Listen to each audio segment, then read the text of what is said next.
In the winter of 1887, Montana Territory was a harsh place where fortunes were made and lost overnight. Silas McCrae had already made his fortune through railroad deals that left communities destroyed and men dead. Now he lived alone on a sprawling ranch, the wealthiest man for 300 miles, haunted by the empire he'd built on blood money. On one bitter February night, he discovered something that would change everything. A young woman collapsed in the snow outside his barn, pregnant and barely breathing. Clara Dawson was no ordinary frontier woman. She was a schoolteacher turned fugitive, carrying secrets that powerful men would kill to protect. What Silas didn't know was that saving her life would force him to confront his own past, and that their unlikely bond would spark a movement that changed American law forever. But could a man who'd spent decades destroying lives learn to build something worth saving? Before we jump back in, tell us where you're tuning in from. And if this story touches you, make sure you're subscribed, because tomorrow I've saved something extra special for you. The Montana Territory stretched endlessly under a pewter sky, its vastness broken only by the dark line of the Rockies rising like ancient sentinels against the horizon. Snow had fallen steadily for 3 days, transforming the landscape into a crystalline wilderness where only the hardiest souls dared to venture. Silas McCrae stood at the window of his ranch house, a structure that commanded respect even in this untamed land. Built from logs hewn by his own hands and those of men whose loyalty money had bought, the house sprawled across a natural rise, its stone chimneys sending dark columns of smoke into the frigid air. At 43, Silas carried himself with the bearing of a man who had learned that power was the only currency that mattered on the frontier. His reflection in the frosted glass showed a face carved by hard decisions and harder winters. Premature silver threaded through dark hair that he kept trimmed shorter than fashion dictated, and his eyes, a pale blue that reminded men of winter storms, had seen too much of what greed could accomplish. The expensive suit he wore, tailored in San Francisco and shipped by rail to the nearest depot, marked him as different from the ranchers and prospectors who scratched out livings in the territory's unforgiving soil. Behind him, the great room spoke of wealth accumulated through means most men preferred not to discuss. Persian rugs covered polished wood floors, and leather-bound volumes filled shelves between artifacts collected during his travels to secure railroad rights of way. A fire crackled in a stone hearth large enough to roast a whole steer, its warmth a luxury few could afford when wood had to be hauled 20 miles through treacherous mountain passes. The sound of boots on the front porch broke his reverie. Thomas Henley, his foreman and one of the few men Silas trusted completely, stamped snow from his feet before entering. Thomas had ridden with Silas during the railroad wars, had seen him make decisions that would haunt lesser men, and had never once questioned the orders that made them both wealthy beyond their wildest frontier dreams. "Storm's breaking," Thomas announced, unwinding a wool scarf from his weathered neck. At 51, Thomas bore the marks of a life spent outdoors, deep lines around his eyes from squinting against sun and snow, hands scarred from rope burns and knife cuts, shoulders permanently bent from years of hard labor. But we lost two. Head near the north pasture, wolves most likely. Found tracks leading toward the timberline. Silas nodded, his attention still partially focused on the endless white expanse beyond his window. Send Murphy and the Johnson boy out after them. Tell them to take the Winchester repeaters and enough ammunition to make the pack think twice about returning. Already done. Thomas moved to the fire, extending his hands toward the flames. There's something else, though. Martinez rode in from town yesterday evening. Says there's been talk about federal marshals asking questions about the Clearwater incident. The Clearwater incident. 3 words that could unravel everything Silas had built in the territory. 2 years ago, when the Northern Pacific Railroad needed to secure passage through a valley controlled by homesteaders, Silas had negotiated what company records called a peaceful relocation. The reality had been far less peaceful, involving hired guns, burned cabins, and families driven into the wilderness with winter approaching. 12 people had died, including children too young to understand why their homes were being destroyed. Silas kept a collection of railroad survey maps in his study, rolled documents that showed the planned routes through territories that were once home to thriving communities. Each red line marked a path of progress that had required the removal of inconvenient obstacles, usually people who had the misfortune of owning land that railroad companies coveted. The maps represented more than geographical planning. They were a visual record of his transformation from an idealistic young surveyor to a man who could calculate human displacement with the same precision he once applied to measuring elevation changes. "What kind of questions?"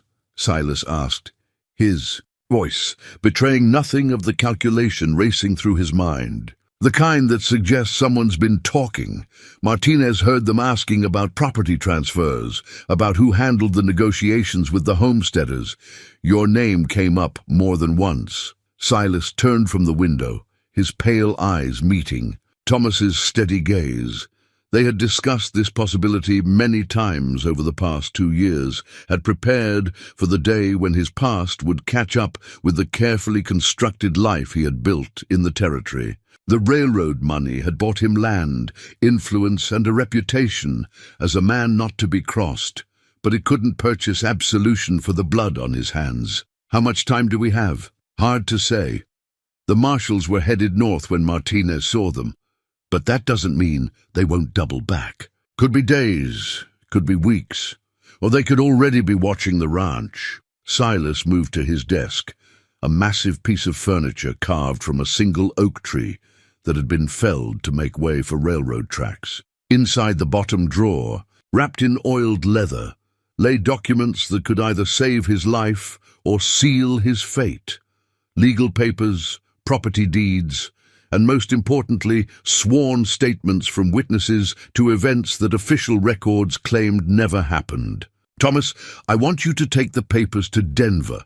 Find Senator Morrison's office and tell him it's time to call in that favor he owes me. If federal marshals want to investigate Clearwater, they'll need to explain why they're questioning legal, territorial business conducted with full governmental approval." Thomas nodded, understanding immediately. Senator Morrison had profited handsomely from railroad expansion, his political career built on the foundation of Western development that men like Silas made possible. The senator owed his current position to campaign contributions that had arrived in carefully laundered installments, each payment representing another mile of track laid through territories that had been pacified by Silas's negotiations. A sharp knock at the door interrupted their conversation. Murphy, one of the ranch hands, stood on the threshold with snow still clinging to his coat and hat. His face, normally ruddy from exposure to mountain weather, had gone pale in the lamplight. "Mr. McCrae, sir," Murphy began, his voice tight with urgency. "You need to come see this. Found something by the barn that ain't natural." Silas and Thomas exchanged glances. In their experience, things that ain't natural usually meant trouble of the human variety. Silas reached for his gun belt, checking that his Colt 45 was properly seated in its holster before following Murphy into the storm. The wind hit them like a physical blow as they stepped outside, driving snow horizontally across the yard with enough force to sting exposed skin. Silas pulled his coat tighter and lowered his head against the gale, following Murphy's lantern toward the barn. The structure loomed out of the darkness like a ship in a white sea, its weathered boards creaking under the assault of wind and ice. "Over here," Murphy called, leading them around the barn's eastern corner, where the building provided some shelter from the worst of the storm. "Found her about an hour ago when I was checking the stock." The lantern light revealed a figure huddled against the barn wall, so still that Silas's first thought was that they had discovered a frozen corpse. But then he saw the shallow rise and fall of breathing beneath a threadbare coat and realized they were looking at a woman clinging to life by the thinnest of margins.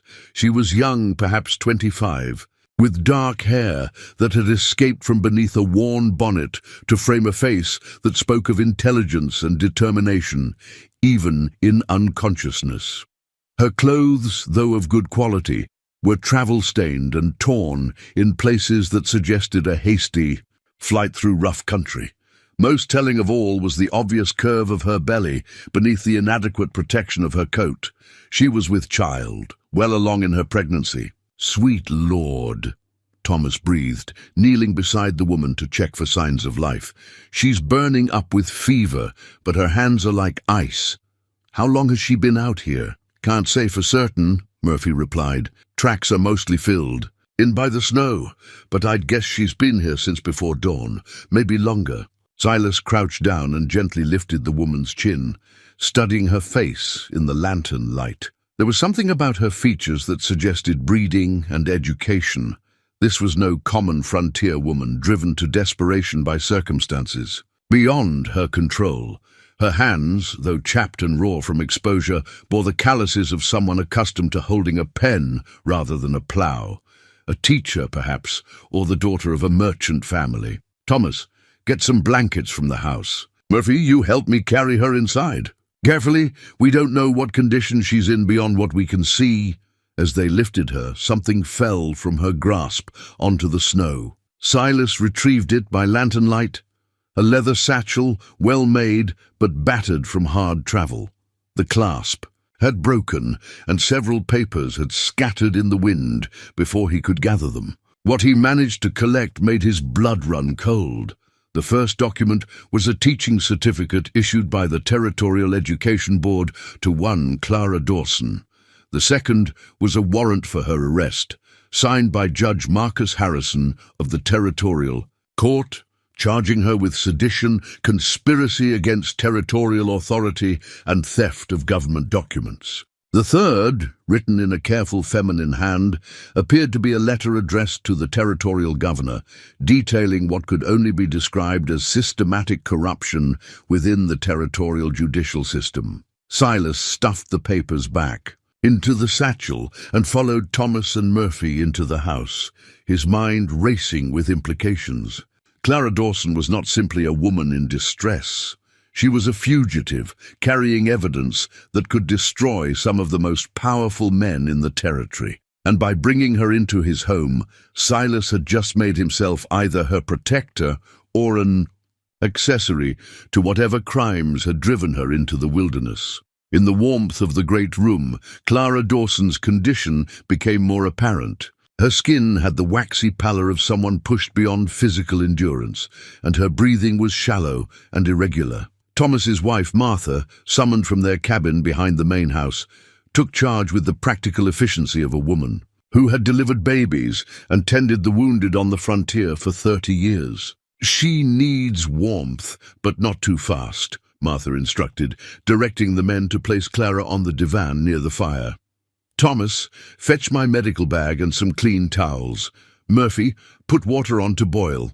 Mr. McCrae, I'll need you to help me get her out of these wet clothes before she catches her death." As they worked to strip away Clara's sodden garments and wrap her in warm blankets, Silas found himself studying her face with an attention that went beyond medical necessity. Even unconscious and ravaged by exposure, she possessed a quality that spoke of inner strength and moral conviction. This was a woman who had made hard choices and lived with the consequences, someone who understood the weight of principle in a world where expedience usually prevailed. The satchel lay on his desk like an accusation, its contents representing a level of danger that Silas had hoped to avoid in his carefully constructed life of isolation. But as he watched Martha tend to Clara Dawson with gentle competence, he realized that his days of avoiding consequences were rapidly coming to an end.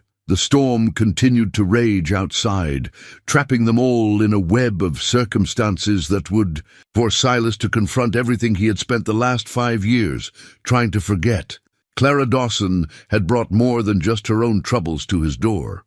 She had brought a reckoning that would test every assumption he had made about the kind of man he had chosen to become. Clara Dawson's eyes opened 3 hours before dawn on the second day, focusing with difficulty on the unfamiliar ceiling above her. The fever had broken sometime during the night, leaving her weak but lucid enough to recognize that she was no longer dying in the snow. The warmth surrounding her felt like a luxury she had almost forgotten existed, and for a moment she allowed herself to simply breathe without the terror that had driven her across 200 miles of wilderness. Memory returned in fragments. The desperate flight from Helena, the growing certainty that Judge Harrison's men were closing in, the awful realization that her pregnancy had progressed too far for the kind of travel that survival demanded. She remembered the storm catching her just as she reached what appeared to be a prosperous ranch, remembered thinking that she would rather die in the open than surrender to the corrupt officials who wanted her silenced forever. "You're awake." The voice belonged to a woman, gentle but efficient in the way of frontier wives who had learned to assess situations quickly. Clara turned her head to see a silver-haired woman in her 50s rising from a chair beside the divan. "I'm Martha." "Henley, you're safe here for now." "Where?"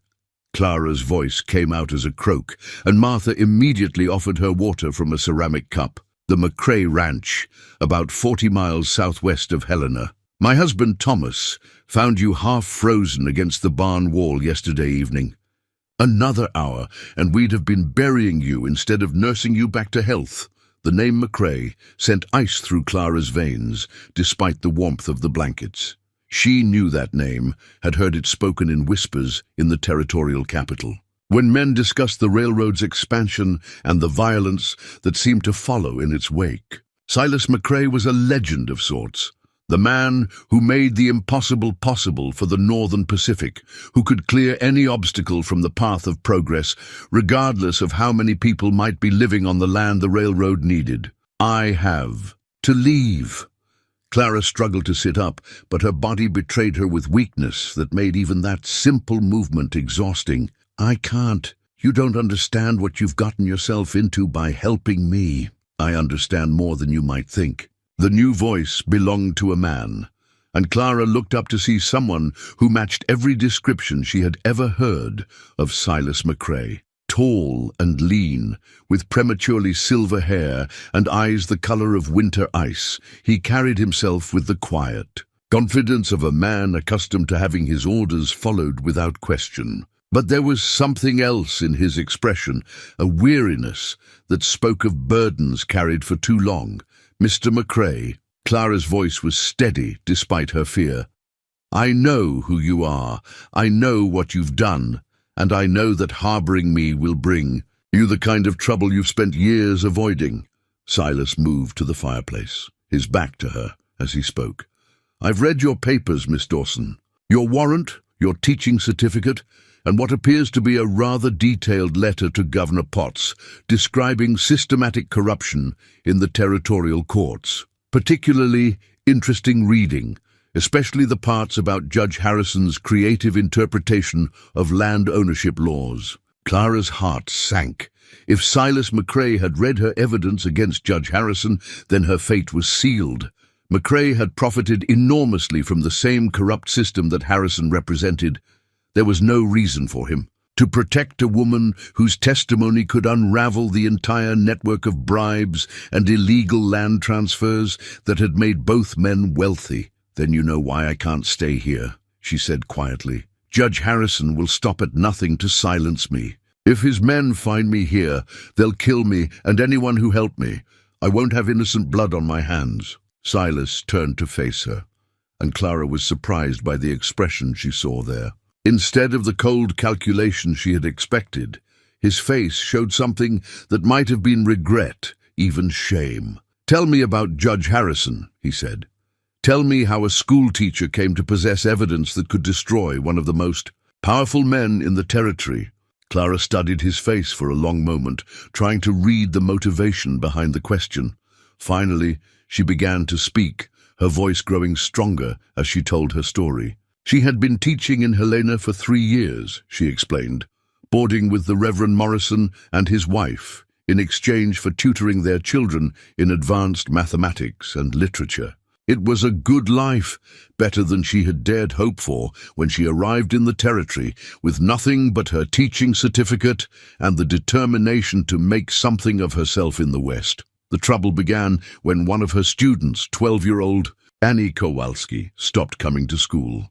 When Clara visited the family's small farm to check on the girl, she found the Kowalskis packing their belongings with the desperate haste of people fleeing for their lives. "Judge Harrison says we got no legal claim to this land," Mr. Kowalski had explained, his English thick with the accent of his native Poland. "Says the papers we got from the land office ain't worth nothing, that we've been squatting here for 2 years without paying proper fees.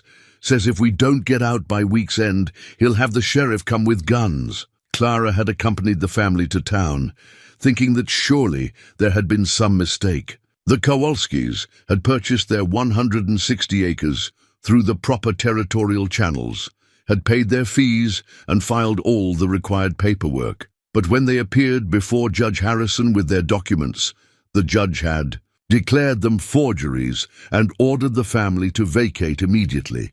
"That's when I started paying attention to other cases," Clara continued, her voice hardening with remembered anger. The Kowalskis weren't the only family losing their land to sudden discoveries of paperwork irregularities. Over the course of 6 months, Judge Harrison invalidated the claims of more than 30 families, all of them owners of properties that happened to lie directly in the path of proposed railroad expansion. She had begun keeping careful records, documenting each case and noting the patterns that emerged.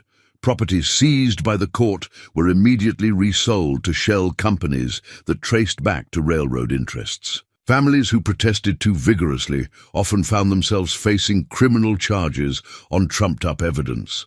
And through it all, Judge Harrison grew visibly wealthier, building a mansion on the outskirts of Helena and acquiring mining interests that should have been well beyond the means of a territorial judge. "I thought if I could gather enough evidence, I could present it to Governor Potts, and he would remove Harrison from the bench," Clara said. "I was naive enough to believe that justice would prevail if the truth was simply brought to light."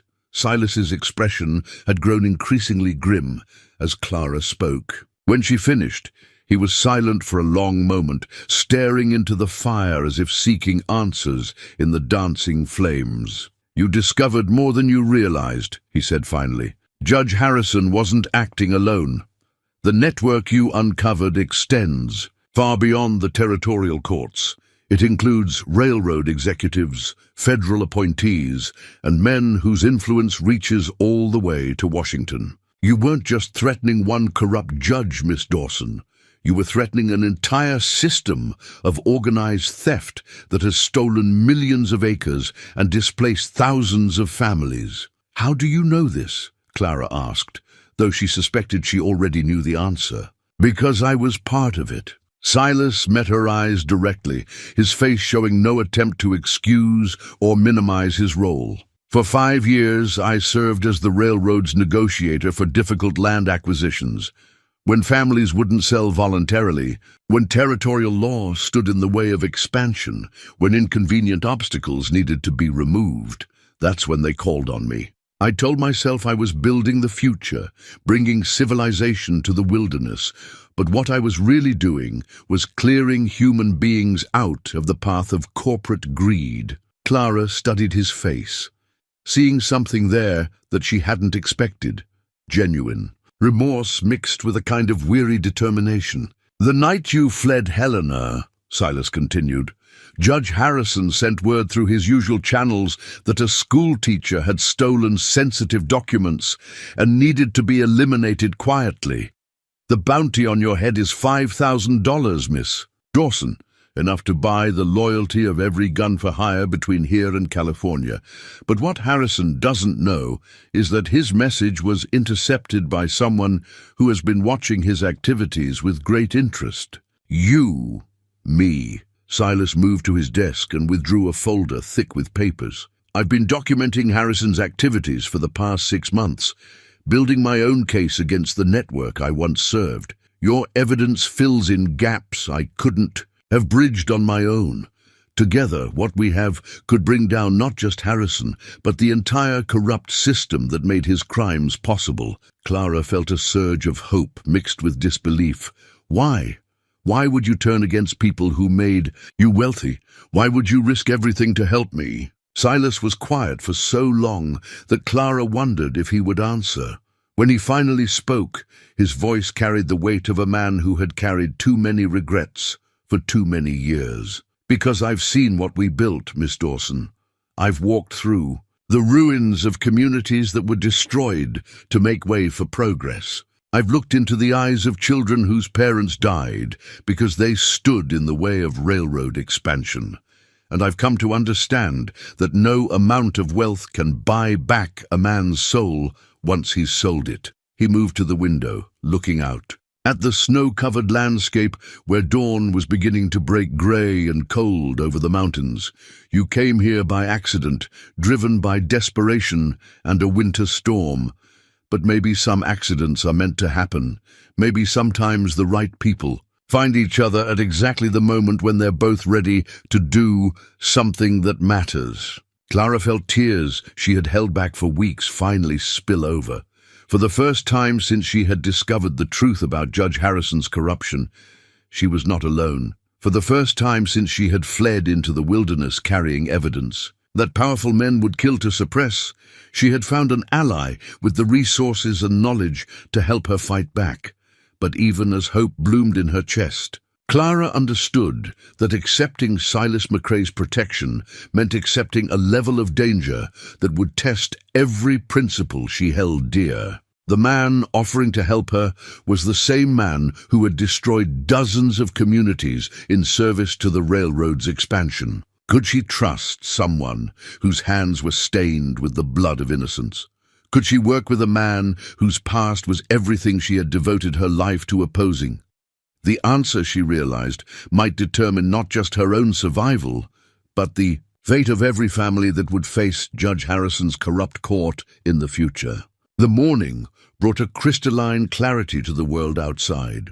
The storm having passed to leave behind a landscape transformed into something that seemed almost ethereal in its beauty. Clara stood at the window of what she had learned was Silas's study, watching the sun paint the snow-covered peaks in shades of rose and gold. For a moment, she could almost forget the danger that had driven her here, could almost pretend that she was simply a guest, admiring the view from a prosperous ranch. Martha had insisted she rest for another day before attempting to discuss anything of consequence.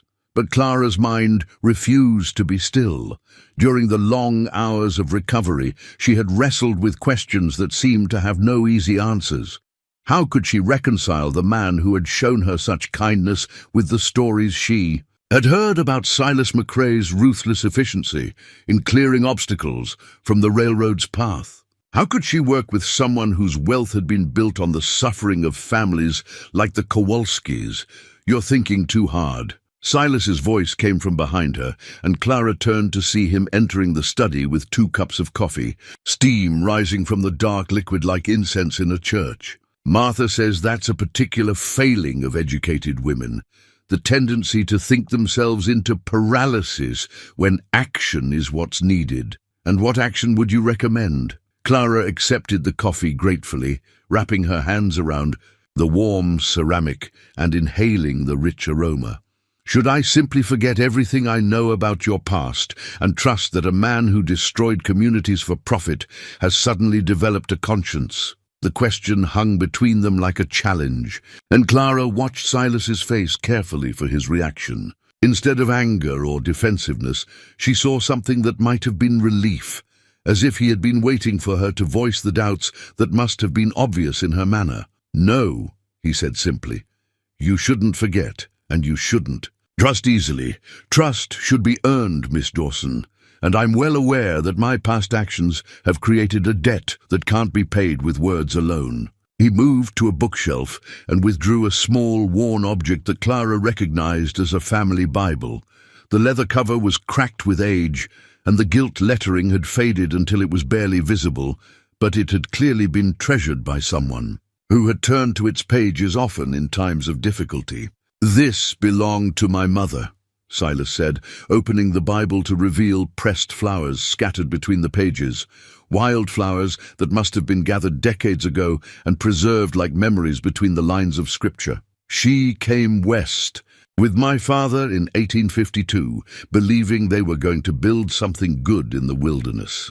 She kept this Bible through 3 moves, 2 harsh winters, and the kind of poverty that breaks most people's spirits. Every Sunday, she would read from it to anyone who would listen, convinced that faith and hard work would eventually triumph over hardship." Clara studied the pressed flowers, noting how carefully they had been arranged, how tenderly they had been preserved. What happened to her? She died believing in the goodness of the world she was helping to create. Silas closed the Bible gently, his fingers tracing the worn cover. She never lived to see what her son became in service to that creation. She never knew that the railroad expansion she supported would require the destruction of communities, just like the one she had worked so hard to build. The pain in his voice was unmistakable, and Clara found herself seeing him not as the legendary figure whose name was whispered in fear throughout the territory, but as a man who had lost his way and was trying to find his path back to something resembling honor. "I can't give you easy answers about trusting me," Silas continued. "All I can tell you is that I've seen enough destruction to last several lifetimes, and I'd like to spend whatever years I have left building something instead of tearing things down. Your fight against Judge Harrison's corruption, that's the kind of building I want to be part of." Clara sipped her coffee slowly, studying his face over the rim of her cup. "You understand that working with me means turning against people who consider you a valuable asset. The railroad executives, the territorial officials, the federal appointees, they won't simply accept that you've had a change of heart. They'll see you as a traitor, and they'll respond accordingly. Let them." There was steel in Silas's voice. Now, the kind of determination that had made him legendary among railroad negotiators. "I've been preparing for this confrontation for months, Miss Dawson. I have documents that detail every illegal land seizure, every bribe paid to territorial officials, every family displaced by fraudulent court orders. What I've lacked is someone with the moral authority to present that evidence in a way that demands justice, rather than simply revenge.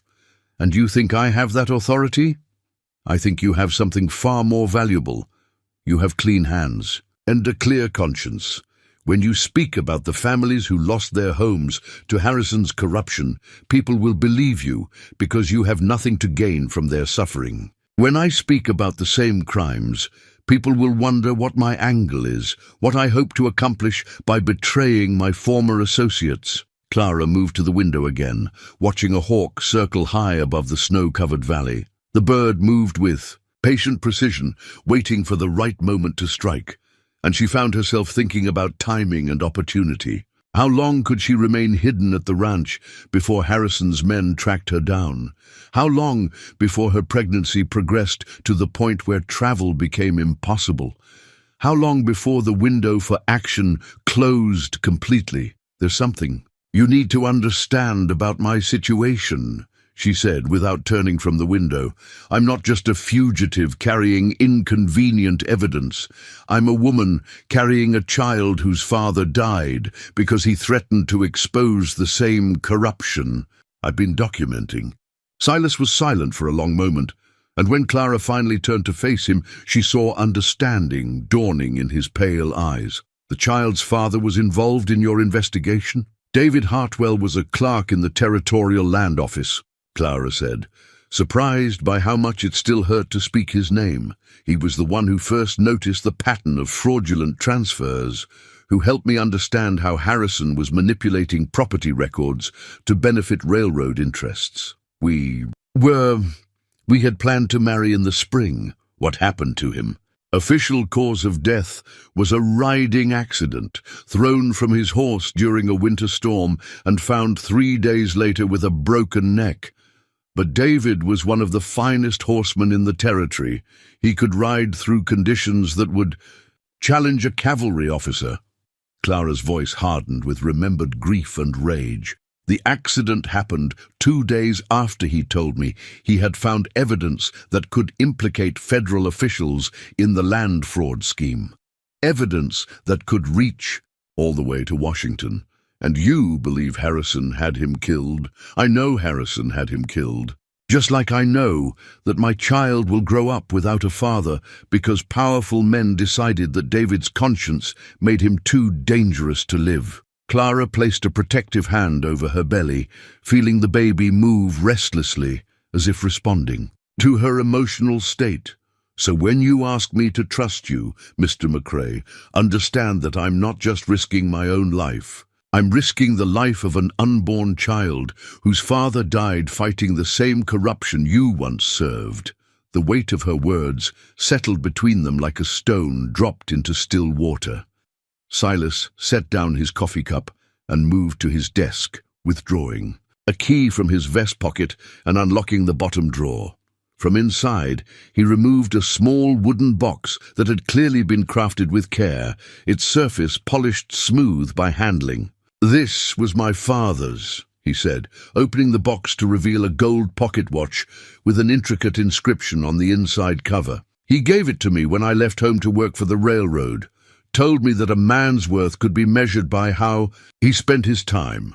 I used to check this watch dozens of times a day when I was negotiating with homesteaders, calculating how quickly I could complete each relocation and move on to the next assignment." He held the watch out to Clara, and she could see that the inscription read, "To William McCrae, with faith in the man you will become. Your loving father, 1851. "I haven't opened this watch in 2 years, Silas said quietly. Every time I looked at it, I could feel my father's disappointment in the man I had actually become. But if we're going to work together, if we're going to honor your David's memory by finishing what he started, then maybe it's time I started, measuring my worth by something other than how efficiently I could destroy other people's lives." Clara studied the watch, noting the craftsmanship and the love that had clearly gone into its selection. This was a gift from a parent who believed in his child's potential for good, a tangible reminder of the man Silas had been meant to become. "If I agree to work with you," she said carefully, "I need your word that we'll do this honorably. No bribes, no intimidation, no violence unless we're defending ourselves. The evidence speaks for itself. We don't need to employ the methods that Harrison and his associates use. You have my word." Silas closed the watch and slipped it into his vest pocket. "And you have my promise that I'll spend whatever time I have left trying to become the man my father believed I could be." Outside, the sound of horses approaching broke the morning silence. Thomas appeared in the doorway of the study, his face grim with news that Clara suspected would shatter the temporary peace they had found in their tentative alliance. "Riders coming up the valley road," Thomas announced. 6 men, heavily armed, and they're not here for a social call. Someone's been asking questions in town about a pregnant woman traveling alone, and it looks like they've gotten answers they didn't like. The transformation in Silas was immediate and complete. Gone was the reflective man who had been sharing family memories and personal regrets. In his place stood someone Clara recognized from the stories she had heard about the railroad's most effective negotiator.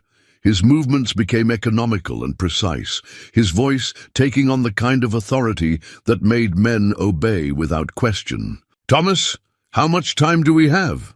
Silas moved to a gun cabinet, withdrawing a Winchester rifle and checking its action with practiced efficiency. 10 minutes, maybe 15 if they're being cautious about approaching the house. "More than enough." Silas turned to Clara, his pale eyes now focused with deadly intensity. "Miss Dawson, I need you to gather your papers and anything else you can't afford to lose. Martha will take you to the root cellar behind the kitchen. It's connected to a tunnel that leads to the barn. If things go badly, Thomas will get you to the horses and you'll ride for the territorial capital. I'm not running anymore." Clara's voice carried a conviction that surprised even her. "These men have chased me across half the territory, murdered, the father of my child, and destroyed the lives of dozens of innocent families. I'm tired of being afraid." "Fear is what's kept you alive this long," Silas replied, but his tone held respect rather than condescension. "There's no shame in tactical retreat when the odds are against you. The odds have been against me since the day I decided to oppose Judge Harrison's corruption. If I keep running, I'll be running for the rest of my life, however long that might be." Clara moved to the window, studying the approaching riders with the same careful attention Silas had shown when examining his rifle. "Besides, you'll need someone who can testify to what happened here. If these men kill you, the evidence dies with you." Thomas appeared in the doorway, his own rifle in hand and his face set in the grim lines of a man preparing for violence. "They've stopped at the edge of the yard. Looks like they're planning their approach." Silas joined Clara at the window, and together they watched the 6 horsemen spread out in a loose semicircle around the house. Even at a distance, Clara could see that these were not ordinary bounty hunters or territorial lawmen. They moved with military precision, their weapons held with the casual competence of men who killed for a living. "Professional assassins," Silas said quietly, confirming Clara's assessment. "Harrison's not taking any chances with loose ends." "You recognize them?" "I recognize the type. The railroad used men like these when negotiation failed and intimidation wasn't enough." Silas's voice carried the weight of old guilt and fresh determination. "I used to think there was a difference between what I did and what men like these do. I told myself that I was serving a greater purpose, that the violence was necessary for progress, but looking at them now, I see myself as I really was." One of the riders dismounted and began walking toward the house, his hands visible but his rifle held in a position that would allow him to bring it to bear in seconds. He was a lean man, with the kind of scarred face that spoke of a life spent in violent occupations, and his approach showed the confidence of someone who had never failed to complete an assignment. "That's Jack Morrison," Thomas said from the doorway. "Used to work for the Pinkertons before he went freelance. Word is, he's never brought back a bounty alive if the client preferred them dead." Then Judge Harrison's instructions were clear enough. Silas checked his revolver and moved toward the front door. "Thomas, you and Martha get Miss Dawson to the tunnel. I'll handle the negotiations." "No." Clara's voice stopped him before he could reach the door. "If you go out there alone, you'll be walking into an execution. Morrison and his men didn't come here to negotiate. They came here to eliminate witnesses." Before Silas could respond, Morrison's voice carried clearly across the yard, amplified by the crisp mountain air and the unnatural silence that seemed to precede violence. "McCrae, we know you're in there, and we know you've got something that belongs to Judge Harrison. Send out the woman, and we'll make this quick and clean. Try to be a hero, and we'll burn the house down around you." Silas moved to the window beside the front door, positioning himself where he could see Morrison while remaining largely concealed. "And what guarantee do I have that you'll honor that arrangement?" "You've got my word as a professional," Morrison called back, and Clara could hear amusement in his voice. "The judge wants the woman and any papers she might be carrying. He doesn't necessarily care about witnesses, as long as they understand the value of keeping quiet about things that don't concern them." It was a lie, and Clara suspected that everyone involved knew it. Men like Morrison didn't leave witnesses to professional assassinations, especially when those witnesses were as well connected and potentially dangerous as Silas McCrae. But the charade of negotiation served a purpose. It allowed Morrison to position his men while Silas was distracted by false hope. "I need a minute to consider your offer," Silas called back, buying time while he signaled to Thomas. Years of working together had created a communication that required no words, and Clara watched Thomas nod and disappear toward the back of the house. "You've got 1 minute," Morrison replied. "Then we start shooting, and we don't stop until everyone in that house is dead." Silas turned to Clara, his expression intense, but no longer desperate. "I'm going to make you an offer, and I need you to consider it carefully. There's a way out of this that doesn't involve bloodshed, but it requires a level of trust that I haven't earned yet. What kind of offer? I give myself up to Morrison, along with a set of documents that will satisfy Harrison's immediate concerns. You and the real evidence escape through the tunnel and make your way to Denver, where Senator Morrison, no relation to our friend outside, can provide federal protection while you present your case. Clara stared at him in disbelief. You're talking about sacrificing yourself to save me. That's not an alliance. That's suicide.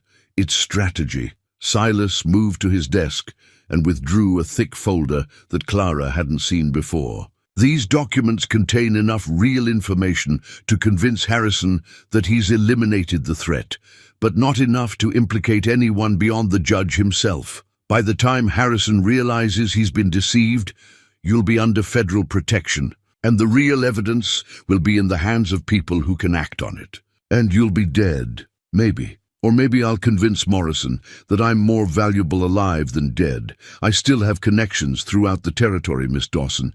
There are powerful men who owe me favors, and Morrison's smart enough to recognize that my continued good health might be worth more than whatever Harrison is paying him. The plan was elaborate, dangerous, and probably doomed to failure, but Clara could see the logic in it.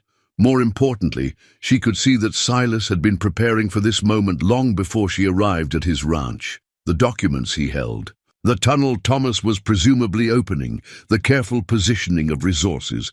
This was the work of a man who had been planning his own redemption for months. There's something else, Silas continued, his voice dropping to a whisper that wouldn't carry beyond the room. If I don't survive this, I want you to know that helping you has been the first worthwhile thing I've done in 5 years. Whatever happens to me, finishing what you and David started is more important than my survival. Before Clara could respond, Martha appeared in the doorway with a heavy coat and a traveling bag. "Tunnel's open," she said quietly. "Horses are saddled and waiting in the barn. If you're going to do this, you need to go now." Clara looked from Martha to Silas, seeing in both faces the kind of determination that came from having made peace with necessary sacrifices. These people, virtual strangers a day ago, were preparing to risk everything to help her complete a mission that might cost them their lives. But as she prepared to follow Martha toward what might be her only chance of escape, Clara realized that something fundamental had changed in her understanding of the situation.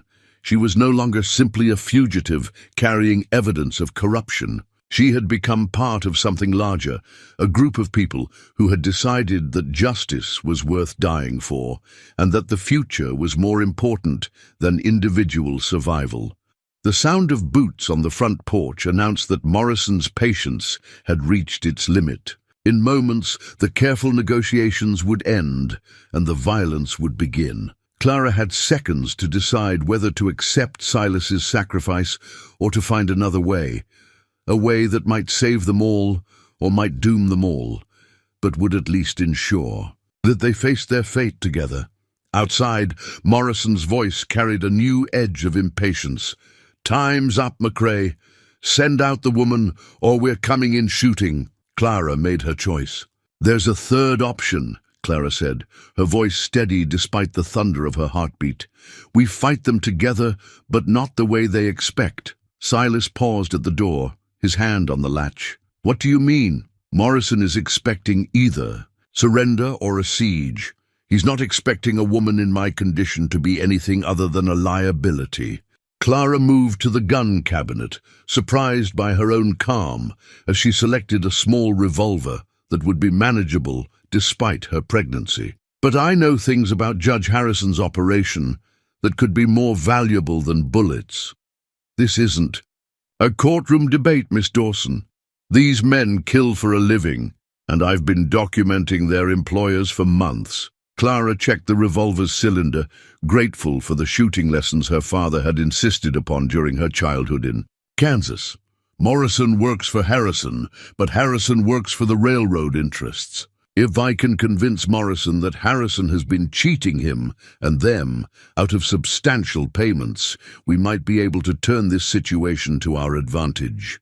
Thomas reappeared from the back of the house, carrying what Clara recognized as a Civil War medal pinned to a faded blue ribbon. The bronze disc caught the light as he moved, and she could see the eagle and stars that marked it as a decoration for valor. This was clearly a treasured possession, something that represented the best of what Thomas had been before the railroad wars had complicated his sense of honor. "Martha's in position by the tunnel," Thomas reported, his voice carrying the calm authority of a man who had faced enemy fire before. "But she thinks Miss Dawson's idea has merit. Martha spent 20 years married to a cavalry sergeant before she married me. She knows something about turning enemies against each other." Silas studied Clara's face with the same intensity he had shown when examining his rifle. "What exactly are you proposing?" "I'm proposing that we tell Morrison the truth, or enough of it to make him question his employer's honesty." Clara moved to Silas's desk and spread out several of the documents she had gathered during her investigation. "Look at these payment records from Harrison's court. The judge has been billing the railroad for services that were never rendered, collecting fees for land transfers that were handled by other territorial officials, even charging for the elimination of witnesses who were never actually eliminated. You're saying Harrison has been embezzling from his own criminal enterprise?" "I'm saying Harrison has been treating the railroad's money as his personal treasury, and men like Morrison have been doing the dangerous work, while Harrison keeps the lion's share of the profits." Clara pointed to a series of entries in Harrison's careful handwriting. According to these records, Morrison was paid $200 for eliminating David Hartwell, but the railroad authorized payment of $1,000 for that particular assignment. Silas whistled softly. $800 is enough to buy a small ranch in this territory. If Morrison knew Harrison was keeping that much for himself. Exactly. And this is just one example. I've found similar discrepancies in dozens of transactions over the past 2 years. Clara felt a grim satisfaction as she saw understanding dawn in Silas's eyes. Morrison thinks he's working for the most powerful corruption network in the territory. What he doesn't know is that he's actually working for a petty embezzler who's been cheating everyone involved. The sound of footsteps on the porch indicated that Morrison's patience was reaching its limit, but Clara pressed on with her explanation. "If we can convince Morrison that Harrison has been stealing from the railroad, and from him, we might be able to turn him against his employer. At the very least, we can create enough doubt to buy ourselves time to escape. And if Morrison doesn't believe you, then we'll be no worse off than we are now." Clara tucked the revolver into her coat pocket, feeling its weight as both burden and reassurance. "But if he does believe me, we might just convince him that Judge Harrison is a bigger problem than we are." Thomas moved to the window, his medal catching the light as he assessed the positions of Morrison's men. "They're getting restless out there. Morrison's going to make his move soon, whether we're ready or not." Silas made his decision with the kind of swift calculation that had made him legendary among railroad negotiators. "We'll try your plan, Miss Dawson, but with modifications. Thomas, you and Martha create a distraction at the back of the house. Nothing dramatic, just enough noise to suggest that someone might be trying to escape through that tunnel. Miss Dawson and I will negotiate with Morrison from the front porch, where she can present her evidence in plain sight. And if Morrison decides to shoot first and ask questions later, then we'll have learned something important about the nature of honor among thieves." Silas opened the front door slowly, his hands visible and empty. "Morrison, I'm coming out to talk. The woman will be with me, along with some information that I think you'll find very interesting." The response came immediately. "Any tricks?" "McCrae, and we'll kill you where you stand." "No tricks," Silas called back. "Just a business proposition that might be more profitable than whatever Harrison is paying you."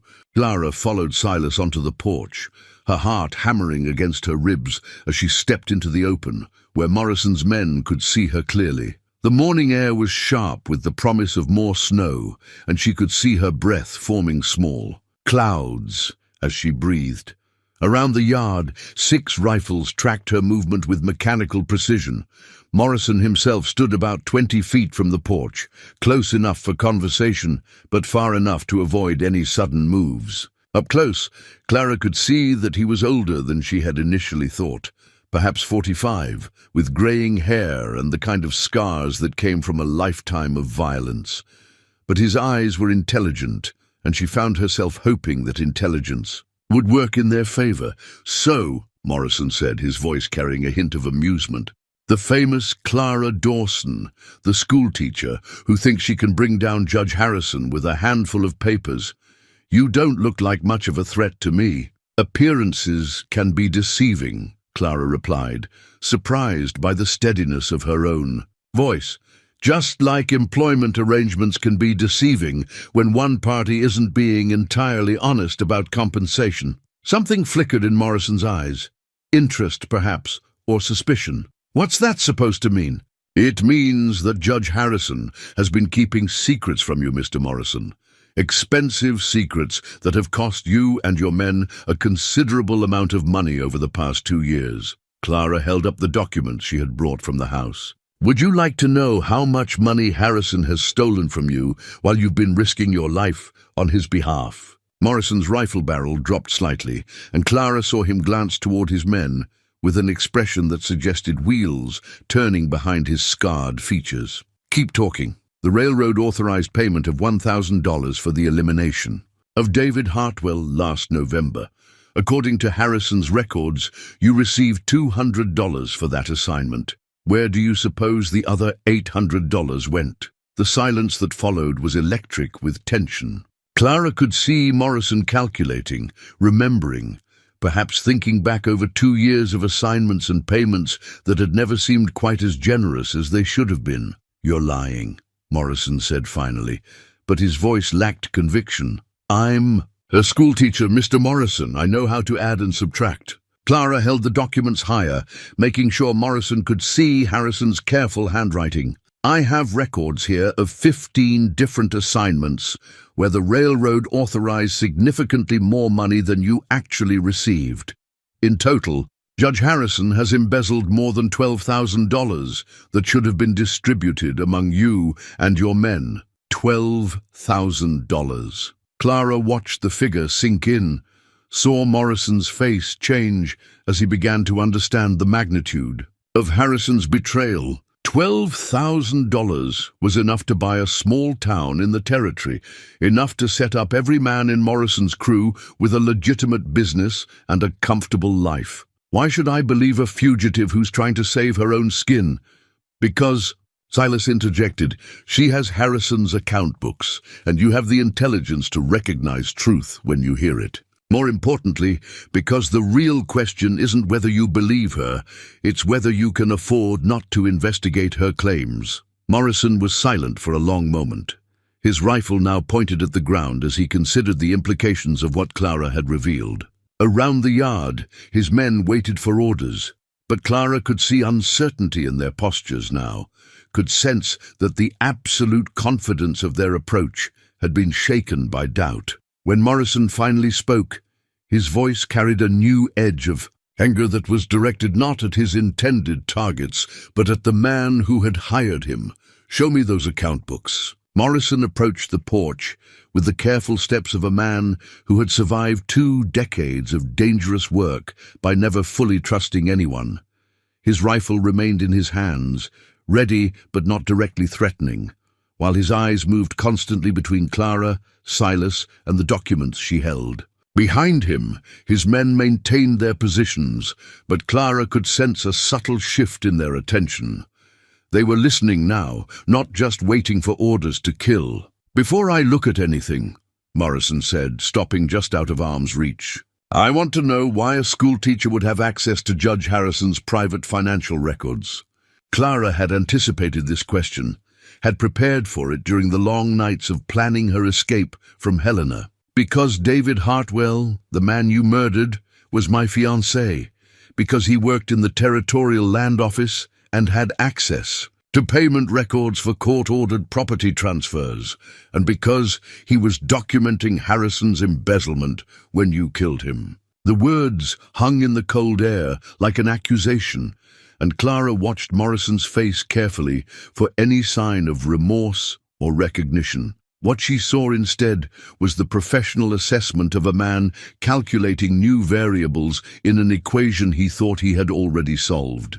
So this is personal for you. It became personal when you made it personal. Clara's voice carried a steel that surprised even her. But the numbers don't lie because of my feelings, Mr. Morrison. They lie because Judge Harrison has been stealing from everyone who works for him. Silas stepped forward, producing a leather portfolio that Clara recognized as one of his carefully organized business files. Miss Dawson, perhaps Mr. Morrison would be more convinced by evidence from a source. He knows to be reliable. Clara understood immediately. Silas was offering his own documentation of the corruption network, records that Morrison would recognize as authentic because they came from someone who had been part of the system. It was a calculated risk, revealing Silas's own involvement. The corruption could backfire, but it also carried the weight of insider knowledge. What's in the portfolio, McRae? Morrison's tone suggested he was already beginning to guess. Railroad payment authorizations for territorial operations over the past 3 years, Silas replied. Every assignment, every authorized payment, every official record of money transferred from railroad accounts to territorial officials.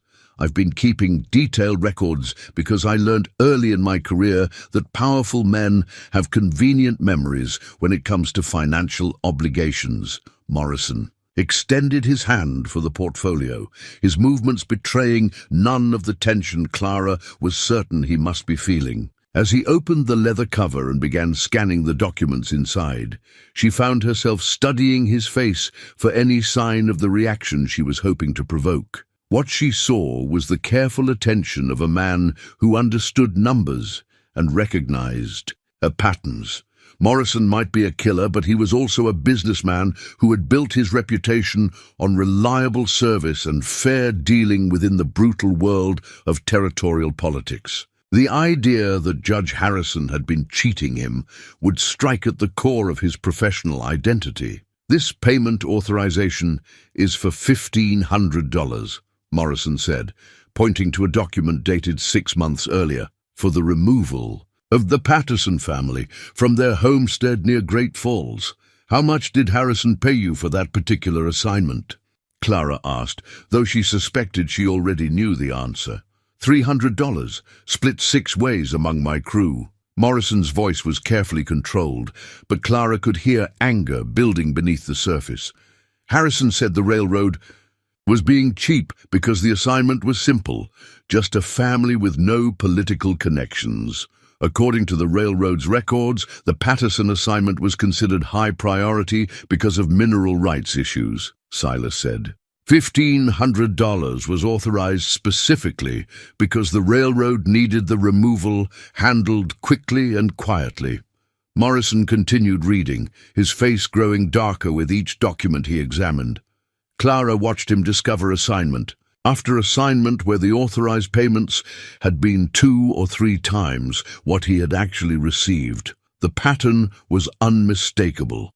Judge Harrison had been systematically embezzling from every operation, keeping the majority of the railroad's payments while his men risked their lives for a fraction of what they had earned. "Son of a bitch," Morrison muttered, and Clara realized she had never heard quite that level of controlled fury in 2 simple words. "That lying, thieving son of a bitch has been playing us for fools. The question now," Silas said carefully, "is what you intend to do about it." Morrison closed the portfolio and looked directly at Clara, his scarred face showing a mixture of anger and something that might have been respect.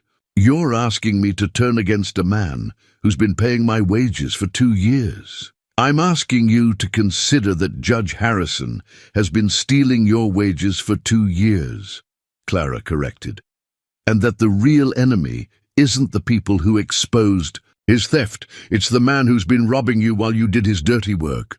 The sound of horses approaching from the direction of the main road interrupted their conversation.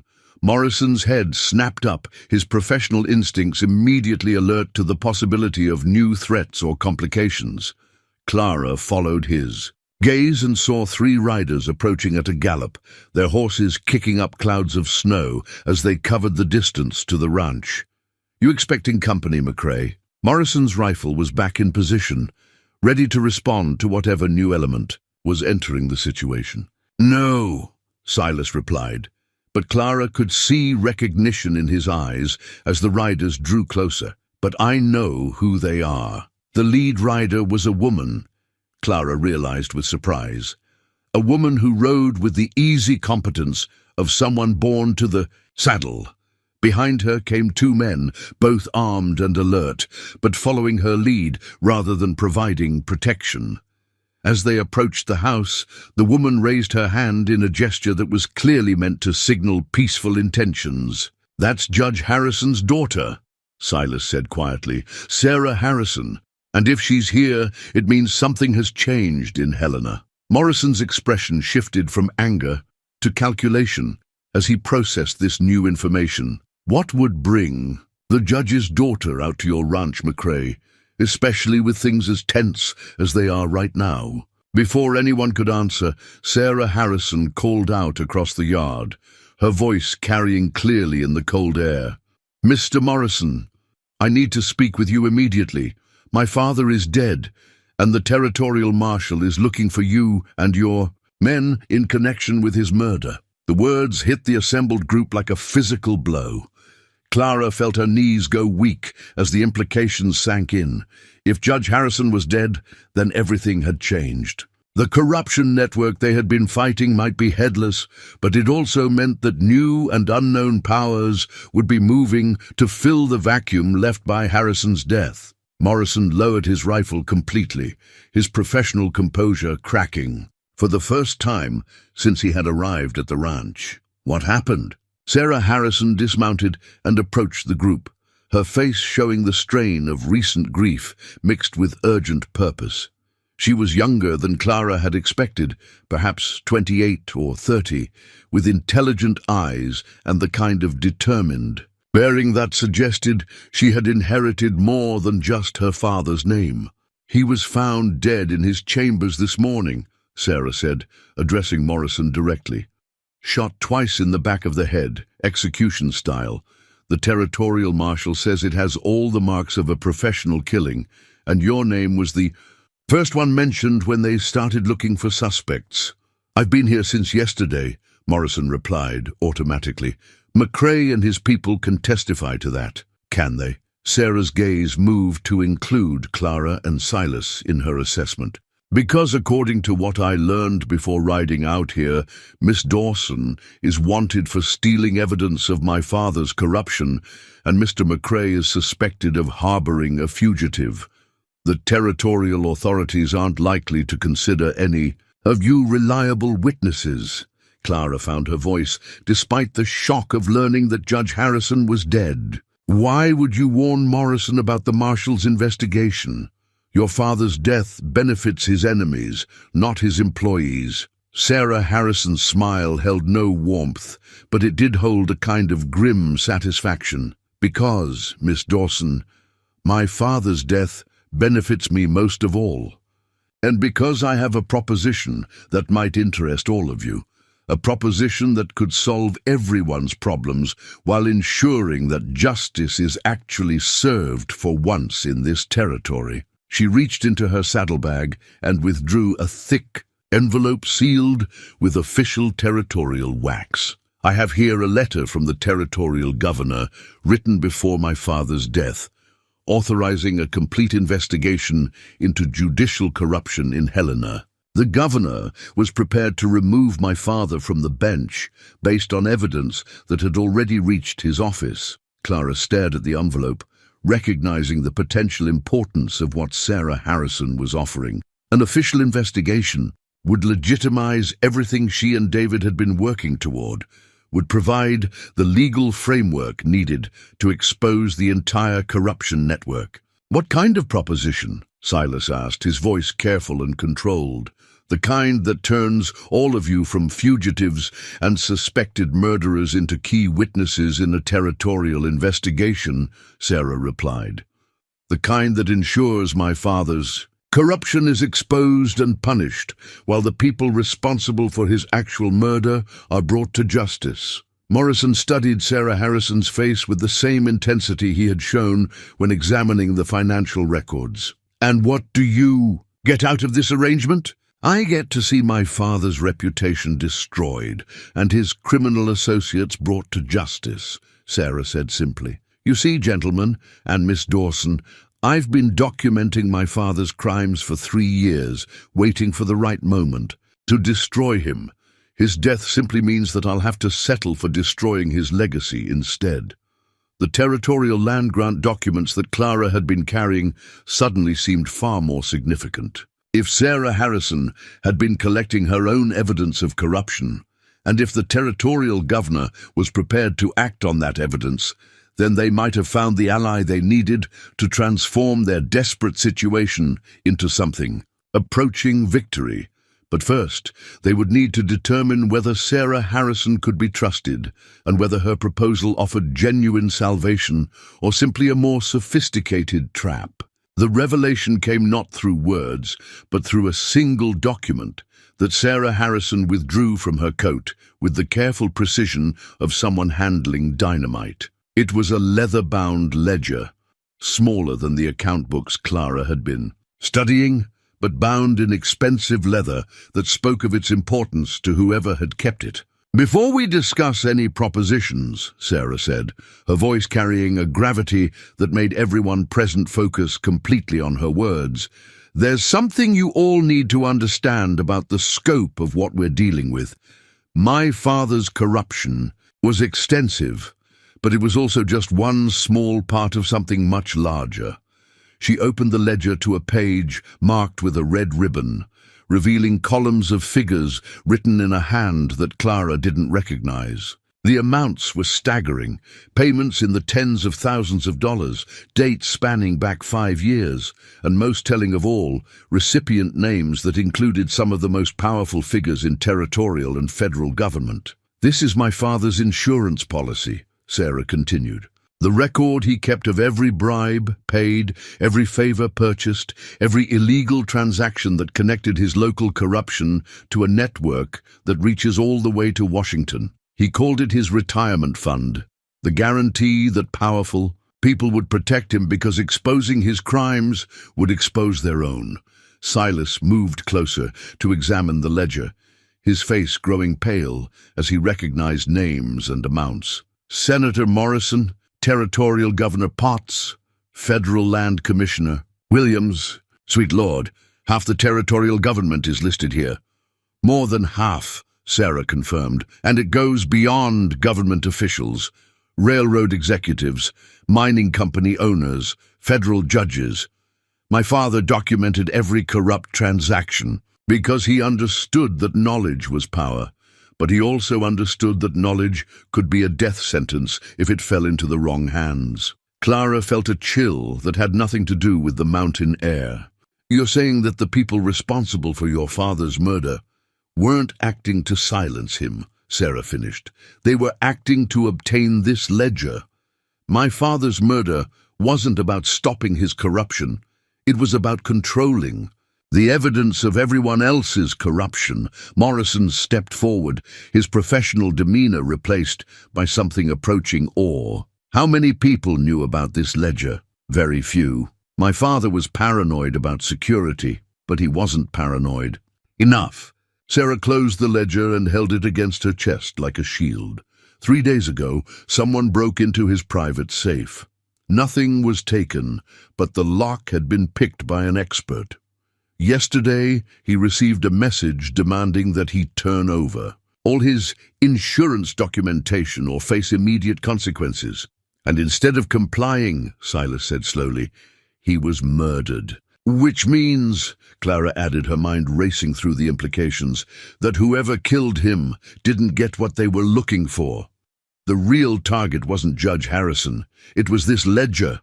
Sarah nodded grimly. And now that my father is Dead, every person named in these pages has a compelling interest in ensuring that this information never becomes public. We're not just dealing with territorial corruption anymore. We're dealing with people who have the power to make entire investigations disappear. The sound of horses approaching from multiple directions broke the tense silence. Morrison immediately raised his rifle, scanning the tree line for signs of the new arrivals, while his men took defensive positions around the yard. But instead of the organized approach of law enforcement or hired guns, these riders came from different directions and with different purposes. The first to arrive was Thomas, returning from what had apparently been a scouting mission. His face was grim as he dismounted and approached the group on the porch. "Federal marshals," he announced without preamble. "At least a dozen, maybe more, set up roadblocks on every route leading away from Helena. They're not just looking for Miss Dawson anymore. They're conducting what they're calling a comprehensive investigation into territorial corruption." "How comprehensive?" Silas asked, though Clara suspected he already knew the answer. "Comprehensive. Enough that they've got warrants for anyone who's ever done business with Judge Harrison. Comprehensive enough that they're offering rewards for information about missing territorial documents. And comprehensive enough that they're authorized to use whatever force necessary to recover stolen government property." Clara understood immediately. The federal government wasn't investigating corruption. It was covering it up. The marshals weren't looking for justice. They were looking for the ledger that could implicate federal officials in territorial crimes. The second group of riders approached from the north. 3 men in expensive suits riding horses that clearly belonged to people unaccustomed to frontier travel. Even from a distance, Clara could see that these were not territorial officials or federal marshals. These were the kind of men who operated in boardrooms and backrooms, who wielded power through influence rather than badges. "Railroad executives," Morrison said, recognizing something in their bearing that marked them as his ultimate employers. "Which means someone's been making phone calls to very important people." Sarah Harrison's grip tightened on the ledger. "They're not here to negotiate. They're here to ensure that this information never sees daylight, regardless of who has to die to guarantee that outcome." The third arrival was the most unexpected of all, a single rider approaching from the east at a gallop that suggested urgent news. As the figure drew closer, Clara recognized the uniform of a territorial telegraph operator. The kind of messenger who carried communications that were too sensitive for normal channels. "Message for Silas McCrae," the operator called out as he reined in his horse. "Priority communication from Denver, marked urgent and confidential." Silas accepted the telegram with hands that Clara noticed were perfectly steady, despite the extraordinary circumstances. As he read the brief message, his expression shifted from concern to something approaching amazement. "What is it?" Clara asked. "It's from Senator Morrison, the real Senator Morrison, not our friend with the rifle," Silas replied, holding up the telegram so the others could see the official seal. "According to this, the senator received a communication yesterday from someone claiming to have evidence of systematic corruption involving federal land grants in Montana Territory. Someone who signed the message, a friend of David Hartwell." Clara felt her world shift as the implications became clear. Someone else has been investigating the same corruption network. Someone with enough political connections to reach a U.S. senator directly. "More than that," Sarah said, studying the telegram over Silas's shoulder. "Someone who knew about David Hartwell's murder and connected it to the larger pattern of corruption. Someone who's been watching and waiting for the right moment to act." The revelation transformed everything Clara thought she understood about their situation. They weren't isolated fugitives fighting a hopeless battle against overwhelming corruption. They were part of a larger movement, connected to allies they hadn't known existed, working toward justice that might actually be achievable. But it also meant that the stakes were higher than they had imagined. If federal officials were involved in the corruption, If railroad executives were personally traveling to Montana to suppress evidence, if unknown allies were working behind the scenes to expose the truth, then the battle they were fighting was for more than justice for David Hartwell or redemption for Silas McCrae. They were fighting for the soul of the American frontier itself. Morrison lowered his rifle and looked at the approaching railroad executives with an expression that mixed professional assessment with personal anger. So what's the play? We've got federal marshals, railroad bosses, and unknown allies all converging on this ranch. We've got evidence that could destroy half the territorial government and a significant portion of the federal land management system. And we've got about 10 minutes to decide whose side we're really on. Clara looked at the ledger in Sarah Harrison's hands, at the telegram that promised unknown allies, at the approaching riders who represented either salvation or destruction. The choice they made in the next few minutes would determine not just their survival, but the fate of every family that would face the corrupt system they had been fighting. "We're on the side of justice," she said simply, "whatever that costs, whoever that makes our enemy, whatever risks that requires us to take. David died believing that the truth was worth fighting for. I won't dishonor his memory by choosing the safe path now." Silas checked his revolver and moved to stand beside her. "Then let's see how many powerful people we can make very uncomfortable before this day is over." The secret ledger in Sarah Harrison's hands contained the names of every person who had profited from the corruption that killed David Hartwell.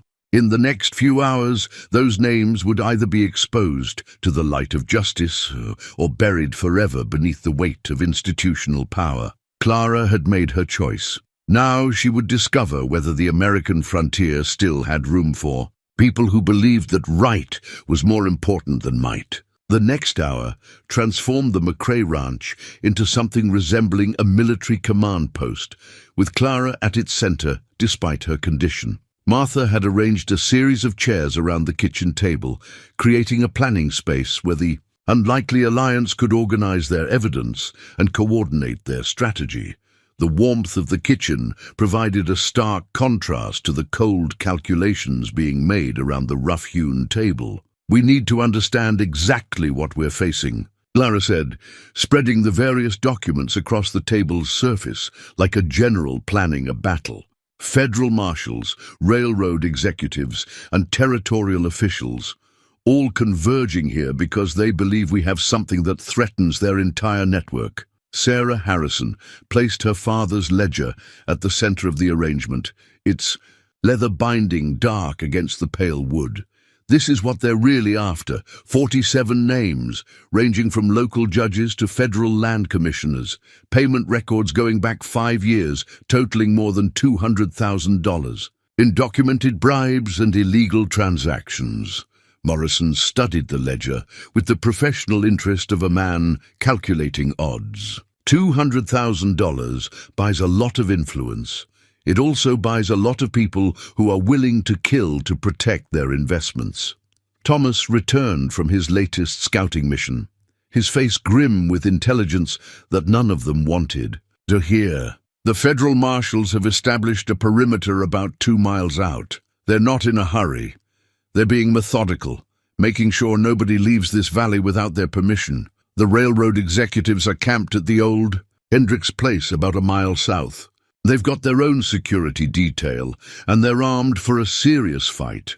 "What about the territorial officials?" Silas asked, his attention focused on a map of the surrounding area that he had spread beside the other documents.